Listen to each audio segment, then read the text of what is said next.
So the fourth point is that resilience planning must include comprehensive, multi-sector interventions and responses supported by adaptive and flexible funding, designed with the active participation of local and vulnerable communities, particularly Indigenous peoples, women and youth.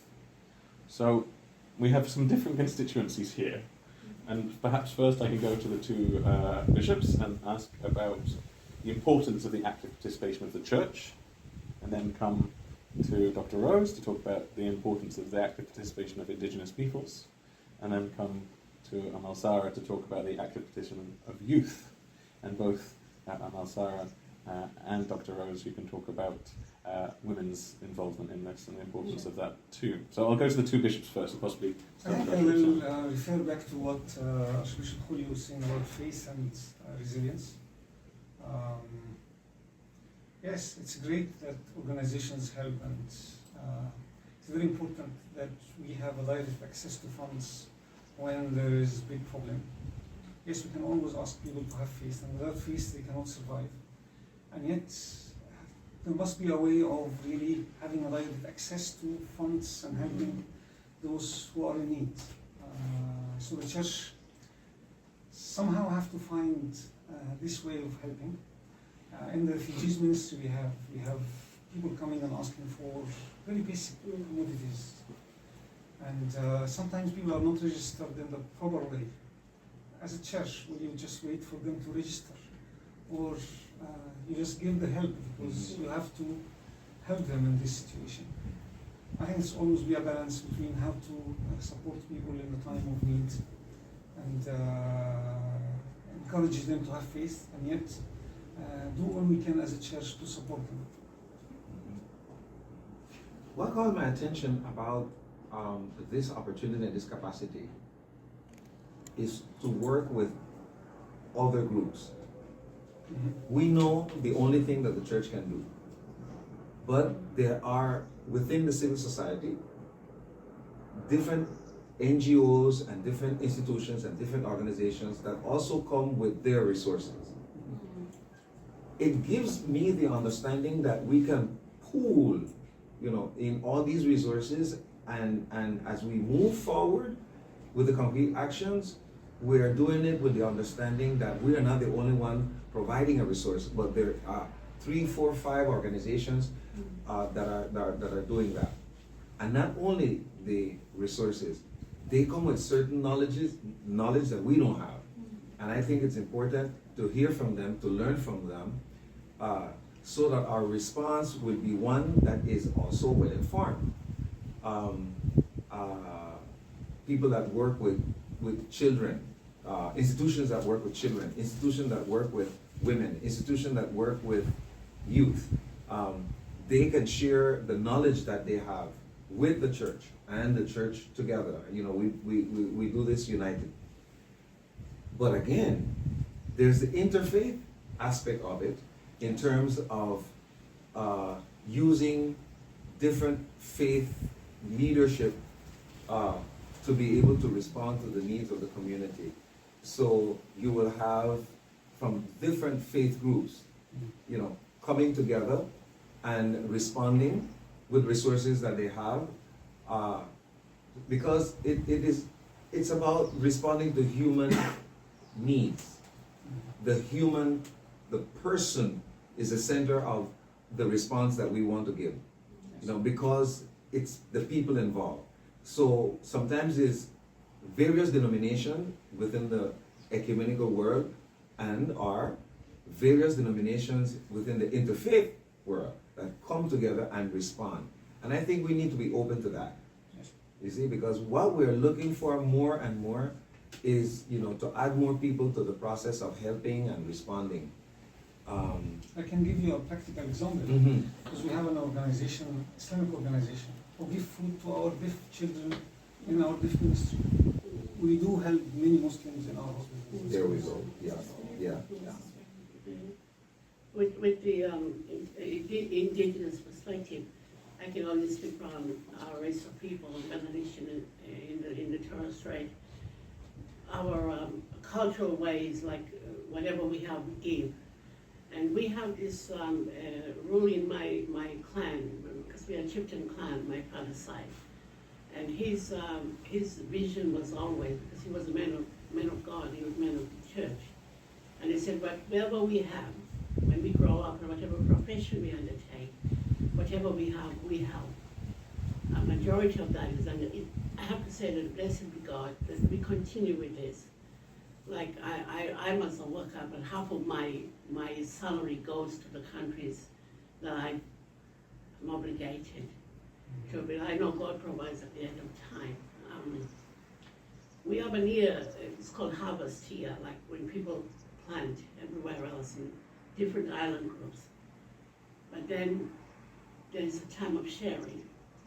At this, they go from, we don't have an access to any boats or anything like that. There's canoes or there's dinghies out on the open sea. You carry a bunch of cassava, yam to this other island that are in need. Even the water, like on my island, we have only one well that belongs to my mother that distributes the water out to all the communities in there, the villages. That is also shared. And I think in a way it's a very sharing kind of community, even though we have the same issues like everywhere else, but we believe in that we all help one another, and God's presence is so visible, what you can give, and it's fulfilled in a way, like in my profession, in my work in the ministry, that what we provide, like we go outreach ministry, Bishop, like he said, with the little what we get, when there's young people out on the park or somewhere, or that been affected, and they go out in the great big hall after the big floods in Australia, and you get all this is all multicultural thing, and everybody in God's people, and say people, love is so extended out there. But I'm standing this ground of like, we help one another, and we always do, and I know that we all do, wherever the globe, the nations around, we have that love to share. Whatever we have little, but we get back a greater reward from Him. And just to follow up on that, thank you so much for that response.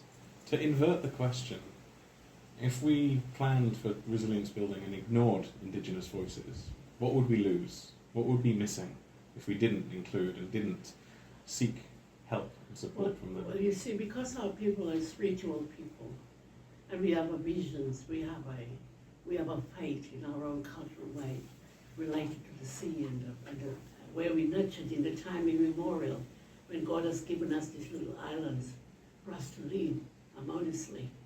And what He provides, like our older people saying in the Torres Strait, if this is God's will, the island will sink, I'll sink with it. Now how do you say to the wider community, when the elderly person said, when this reporters came, Auntie, how do you feel about moving away from here? And she said, God has given me this land. So I am not moving. If this is His will, that this island will sink, I will sink with it. And then on my island, my uncle said once, we got lots of coconut trees around. He said, well, if the sea comes up, I just put the rope under this coconut tree, and I'll let the dinghy float, the canoe float, wherever God will take me, the tide, wherever it is. Because I know that He will take me to safety. I think there's always danger in thinking that there's one group, a majority group, can rule. And this we feel in all our communities. In the Middle East, with the Christian community, we have roots in Egypt, in the Middle East. And it's very dangerous for any country to think that they are the only ones. Because one day, all these small groups will disappear, and then they'll start to fight among themselves. And we saw this in so many places. So, respect of the human dignity and human beings and minority communities in different places, I think it's very important.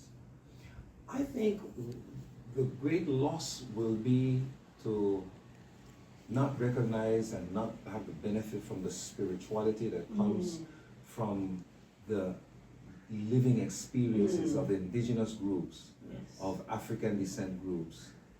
That relationship with creation, that relationship with Mother Earth, In Latin America would be the relationship with Pachamama. That would be missing out. The respect that there is for creation, the respect that there is for the earth which provided the resources that which we live on, that would be, for me, a great loss.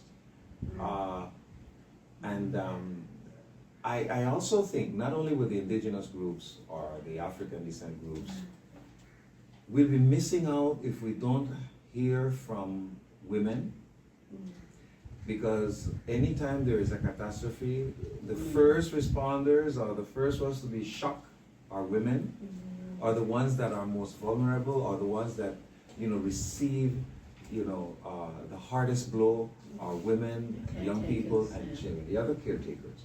So the voices of women, if we lose the voices of women, we'll be losing a lot. The voices of the young people now, for me, it's interesting because they're the ones who are raising their voices and saying to governments and to leaders that we can do more and that it's time for action.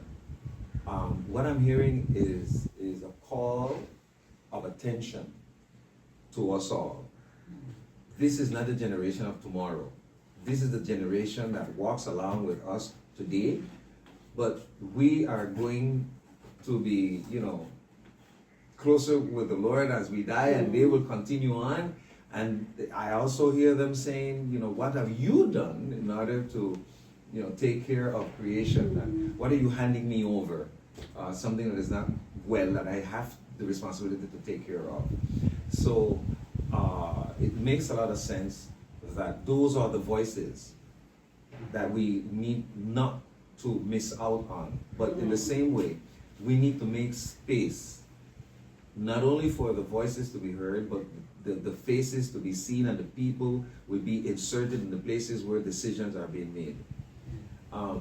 It is not one group deciding for another. I think it is, we can sit with the wisdom of various groups and come together and have some decision that we can work with this and do it together. Nobody should feel that you have all the wisdom and the understanding and you can get it done by yourself. It is the way in which we also see scientists and religious leaders coming together to have dialogue, and how we can be supportive of one another to move the restoration and the process together. The transformation that we're looking for. As people of faith, we know and we believe that a different society is possible. But those of us who are part of this society, we have to contribute to make this a better place. So it's a matter of different wisdoms in the room, our different perspectives at the table, working together, because the common good is what we're aiming.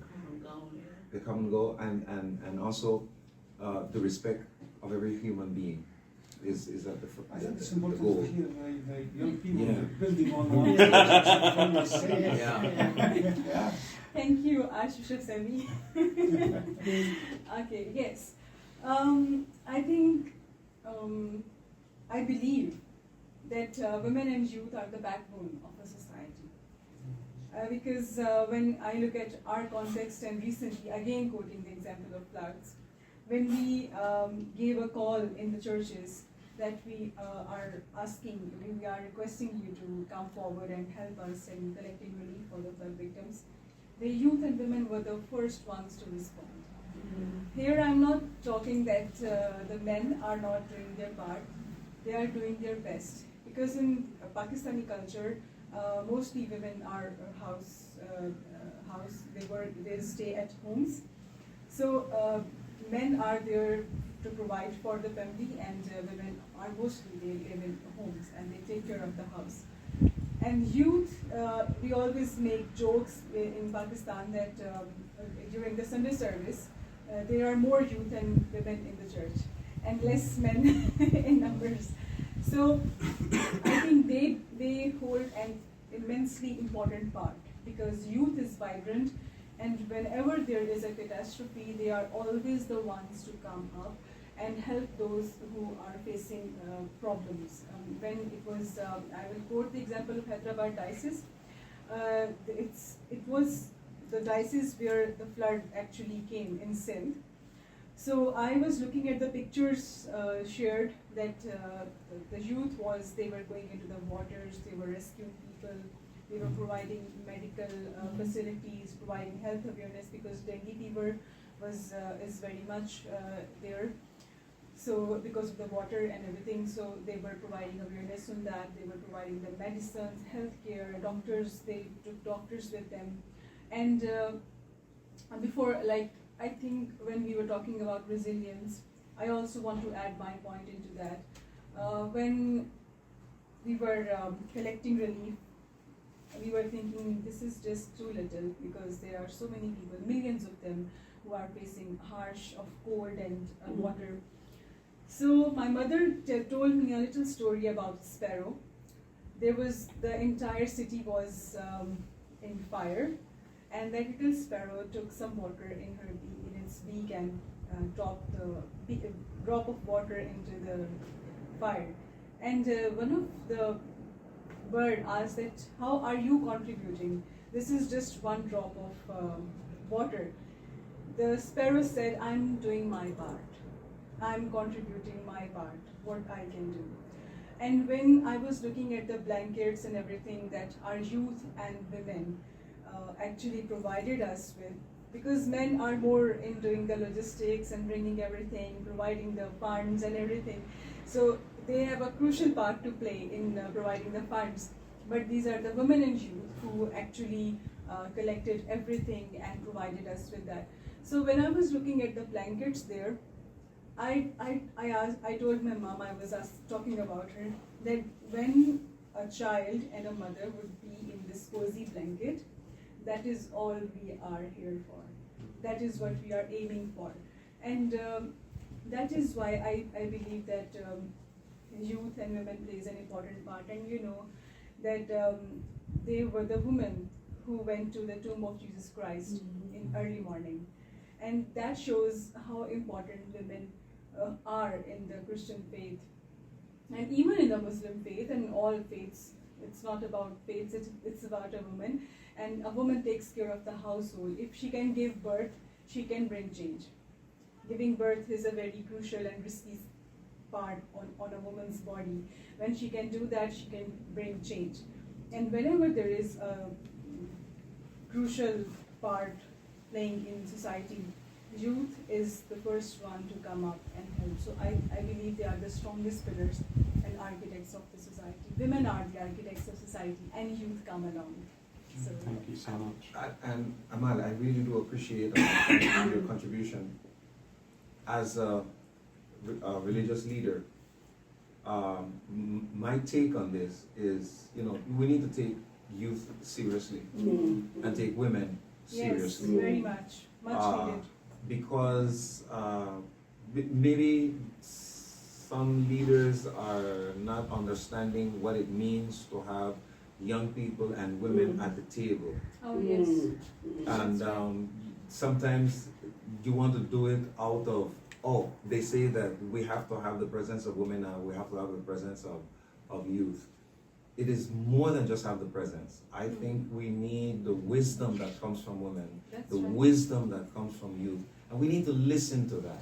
Sometimes the cry is there, but we're not listening. We're just hearing. Well, we need to listen to what women, we need to listen to what young people have to say and what their contribution is. So as one of the leaders, we need not to be afraid. On the contrary, it's the Spirit of God that is working through women and working through the youth.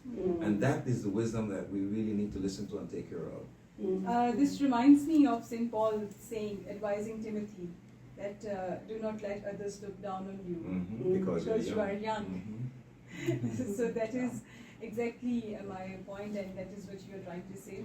Youth and women are overlooked. Their contribution is not much appreciated in the churches. I will talk churches because yes, that's true. They are not even, sometimes I feel that way, but when I make my way, I try what I want to achieve, I do it no matter what anybody else is saying. So I think, yes, we need a voice because we are change makers, and I'm not saying that youth doesn't need elders. That's not the There are case. advisors there. We need you so much. Because in my case, I give my example, at times I'm very anxious, I'm very impatient in situations where I need to get relaxed. So my mother is always saying, you need to pause here. It doesn't go this way. So we need elders to, because we can learn from your experiences. And you need us because we can help you with different things. For example, with technology sometimes. So, If I could just make yeah, we can go together Yeah. to create a difference. Yeah. When I mentioned that before about my father is from the Chieftain clan, and we have 8 clans on my island, and these clans are got their own cultural rules. And there was a what you call it before the time that men were always doing things. But when my father came as a chief, and he changed the rules. So there's 12 of us in the family, and then each one of us was gifted the status there. So the girls were also at the same level, but there's a chieftain, but the girls have the authority to do certain things in life journey, and how you can intervene also, like you can be part of that big conversation, how you provide. Like his vision was about from that time, like when we were babies, and he said, okay, each one of you are gifted, so each one of you will provide, and not one of you is above other. And you look at the society like this, you have humbleness, you have love, and you have peace. But you see them, like, we have bishops, and we have the same level of people that we embrace. And we are not being judgmental about it. We offer love and peace. And I think one of the things that really instilled in me and in my society today, I think that's what I give.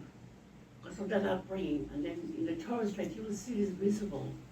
The people you go into the village, and the first thing, they don't ask where you come from. They just said, you're home away from home. Even though your island is sinking.